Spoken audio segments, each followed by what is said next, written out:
Hey, it's Mazza here. I want to do a little shout out and promote another channel. It's been around a year, but I don't comment on him a lot. But the Jazz Shepherd, the fucking Jazz Shepherd. I'm sorry I'm swearing, but you know, hey, it's about jazz shit, baby. Look at this. I'd never shot from this angle. You can see my CD office room and my record room. It's kind of like one of those split screen things.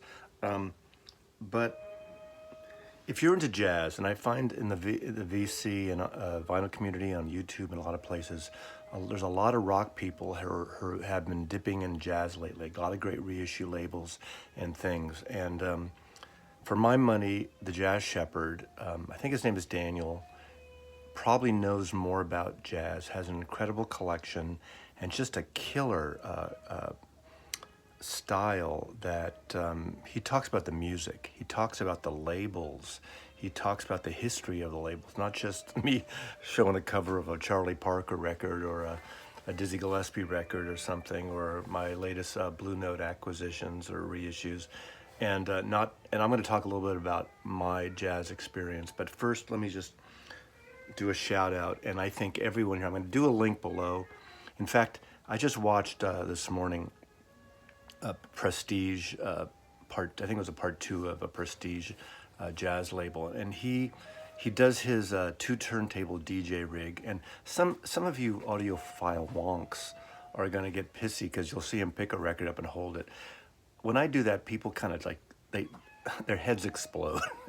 I've had records for 56 years in some cases, over 50 years, and my records are pretty much in pristine condition. Once in a while holding it, I know your greasy fingers and you want to get all that oil out of the grooves and stuff, but you know, records are gonna last. You know, people are buying backups of backups on the Hoffman forums because, I don't know, because they're wankers. Hey, anyway, Charlie Parker's in the background if you can hear the music, but the Jazz Shepherd. And they have the 8200 series, which is the new jazz imprint, which they're doing kind of a bit more modern, abstract stuff. Prestige is a great label. And one of the things I want to get across in these episodes is you can buy anything on Prestige, anything on Blue Note, anything on Riverside. It's going to be great. Who cares if nobody knows it? Who cares if the critics don't love it? They don't fucking know shit. Half the time they don't even listen to what they're reviewing. You know? Put it on, feel it, dig it, see what they have to say to you. This is wonderful music. This is American heritage. This is sacred ground. Someone to watch over me. Hey, if that ain't inspiring, man, I mean, it's just telling it like it is about this music. So this is a somewhat short video. I'm gonna pull little jazz things. I'm not doing whack-a-moles. This is not about that. I want to talk a little again my experience. Those of you who watch me on a regular basis know my series with my pal Brooks. We did the Jazz Shit series, and Brooks is still in San Francisco. We were roommates in college. We worked in a record factory store, which was a chain store, but a small regional kind of cool chain store, and we were right near Golden Gate Park. And Brooks turned me on to jazz. I've said it before, I'll say it here, because this is more of a compound video, because none of us can assume that people are watching these videos in order in any, or even have watched them all. I appreciate that some of you have gone back who are new to my channel, watched some of my earlier videos when I was young and inexperienced. But what I love about this on all these channels, like the Jazz Shepherd, you can go back and watch its great history. He talks about the music, he talks about the records, and he talks about the series of records, Prestige, obviously Blue Note and Verve, and certain artists like Art Blakey. But he talks about Prestige in this case, which was one of the labels that later was bought by Fantasy Records in the early 70s, I believe, when they were grabbing up some labels. My experience, again, full circle, because I deviate on my conversations. My brain just thinks that way, and it goes in wild directions. The first jazz record that I can remember buying in 1970 was Bitches Brew. And I just did not get that record, and I returned it right away. Of course, 3 or 4 years later, when I started working in a record store, it was playing, and I fell in love with it, and it got me. Now that's not you know, bebop or traditional jazz. It's a fusion thing. It's a wild one to start with. And there was Stanley Turrentine's Cherry on CTI, very slick, very commercial. But the first really good component stereo I bought in the stereo store, they were playing that CTI record, and the first song on that album, Speedball, it's just slick and fun, and just really, it just has it kind of grooves in a way, not in a bop groove, but in that CTI slickness, but I really liked it. But Brooks and I were roommates, and we had this thing, which we've talked about. If you should go search out those jazz shit videos I've done with Brooks, and he is the knowledgeable one of the two of us. I know enough about jazz.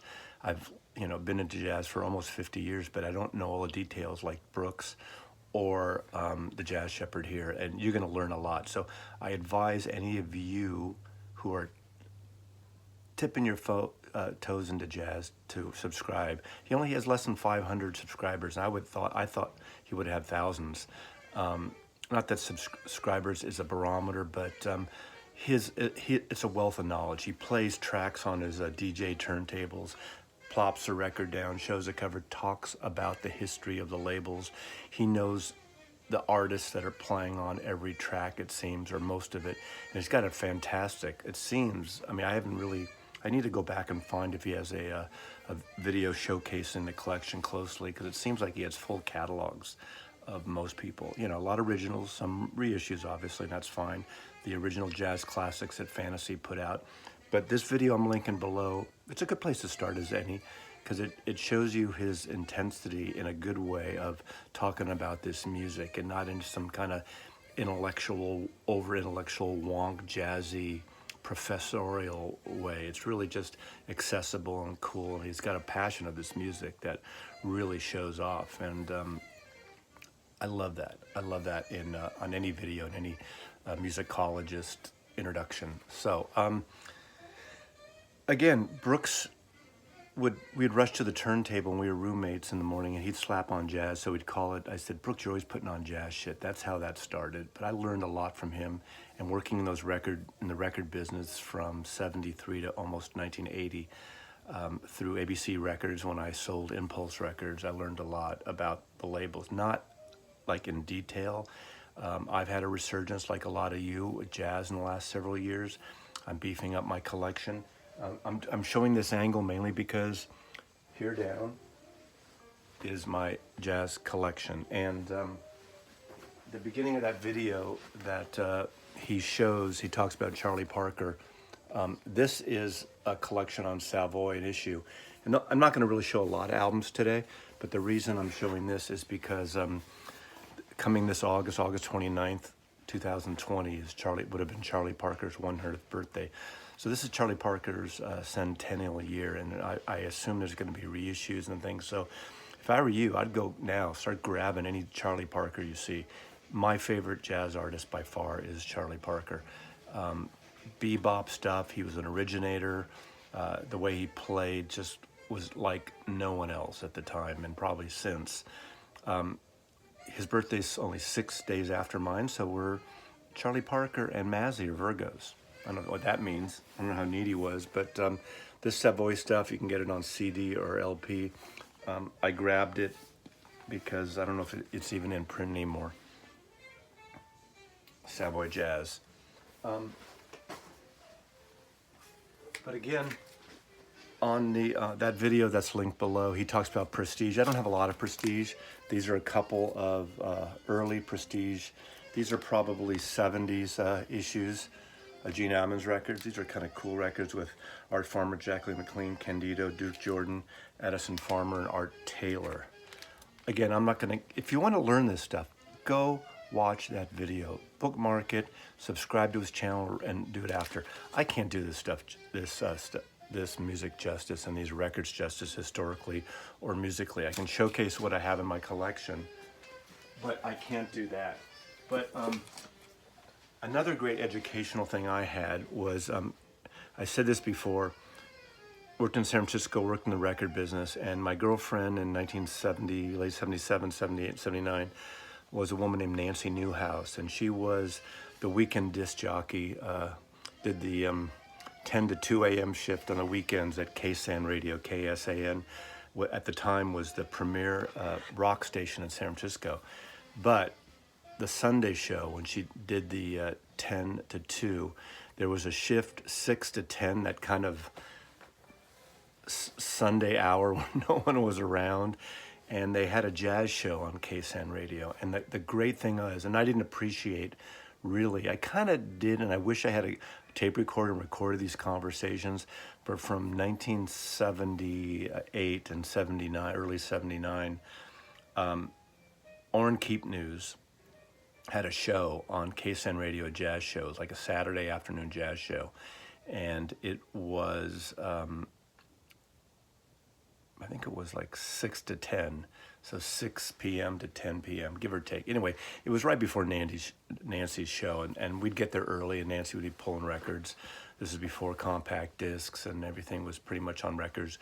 Some things were on carts, but it was records. And about an hour, we'd get there about an hour before her show, and she started pulling. And I met, and this is every Sunday when I was there. I wasn't there all the time, but Orrin Keepnews was there with his wife. And Orrin Keepnews, even at that point, was a little slow. And he was this kind of, I want to say old, he's probably my age then, or even younger than I am now. I was 23 then, so we could look and figure that out in 1978 or 79, how old Orrin Keepnews was. He was born in 23, 22, 30, 40, 50, 60, 70. Shit. I think Orrin Keepnews definitely was younger than I am right now.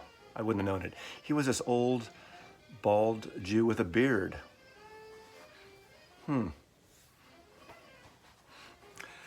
Takes one to know one. Anyway, and he'd be sitting and he would tell you, well, Monk, when I met Monk, he doesn't talk like that, I can't even impress, but he kind of had this kind of like slow, meandering voice. And anyway, Orrin Keepnews, if you don't know, was a great jazz writer and a great producer. He started Riverside Records in the 53, 54, I believe.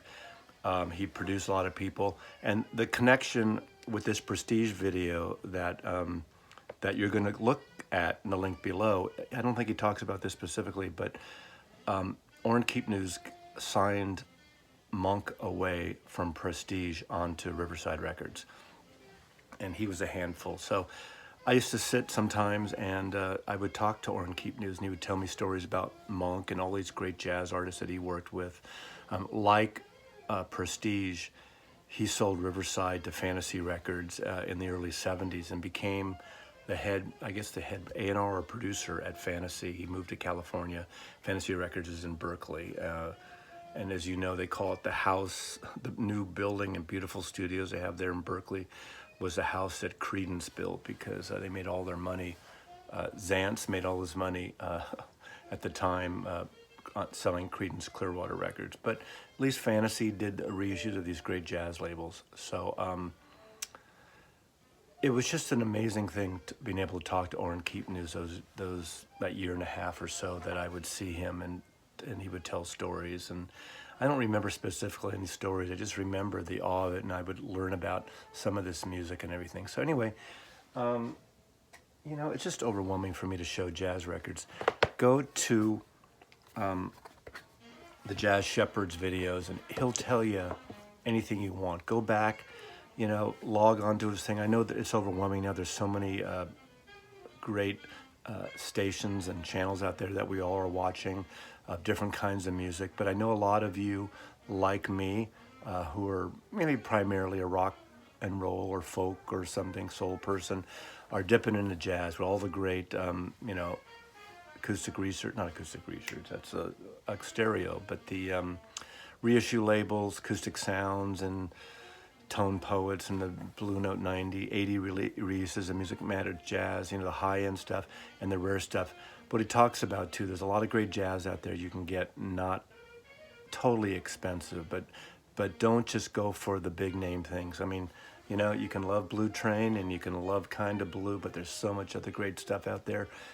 Dive into the other things. But people like the Jazz Shepherd, Ken McAuliffe and his jazz, and are really, really good. Chris in North Carolina as well, too. these channels that just showcase jazz, 90% of their stuff is jazz, and I think you should watch it, and I can't recommend it enough.